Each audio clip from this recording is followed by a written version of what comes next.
മുംബൈ ഭീകരാക്രമണ കേസിലെ മുഖ്യ സൂത്രധാരൻ തഹാവൂർ ഹുസൈൻ റാണ കേരളത്തിൽ എത്തിയപ്പോൾ ബന്ധപ്പെട്ട ഫോൺ നമ്പറുകൾ കേന്ദ്രീകരിച്ച് അന്വേഷണം ഊർജിതമാക്കി NIA 13 നമ്പറുകളിലേക്ക് വിളിച്ചതായി വ്യക്തമായെങ്കിലും കൂടുതൽ തെളിവുകൾ ലഭിച്ചിട്ടില്ല.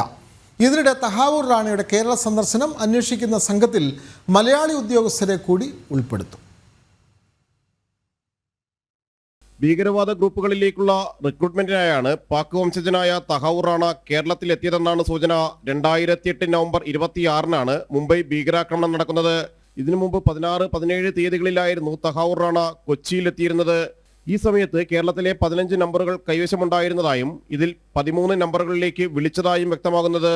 കൊച്ചിയിൽ തങ്ങിയപ്പോൾ നിരവധി പേർ റാണയുമായി ദുരൂഹ കൂടിക്കാഴ്ചകൾ നടത്തിയിട്ടുണ്ട്. കൊച്ചിയിൽ എത്തുന്നതിന് മുമ്പ് റാണ ഇംഗ്ലീഷ് പത്രങ്ങളിൽ വിദേശ റിക്രൂട്ട്മെന്റ് പരസ്യങ്ങൾ നൽകിയിട്ടുണ്ട്. ഇതനുസരിച്ചുള്ള ഇന്റർവ്യൂകളും നടന്നിട്ടുണ്ട്. കേരളത്തിൽ നിന്നുള്ള യുവാക്കളെ ലഷ്കർ തൊയ്ബയിലേക്ക് റിക്രൂട്ട് ചെയ്ത കേസിലെ മുഖ്യപ്രതി മലയാളിയായ KP സാബിറിനെ രാജ്യം വിടാൻ സഹായിച്ചതിലുള്ള റാണയുടെ പങ്കും പരിശോധിക്കുന്നുണ്ട്. റാണ കൊച്ചിയിൽ നിന്ന് പോയതിന് പിന്നാലെ സാബിർ രാജ്യം വിട്ടിരുന്നു.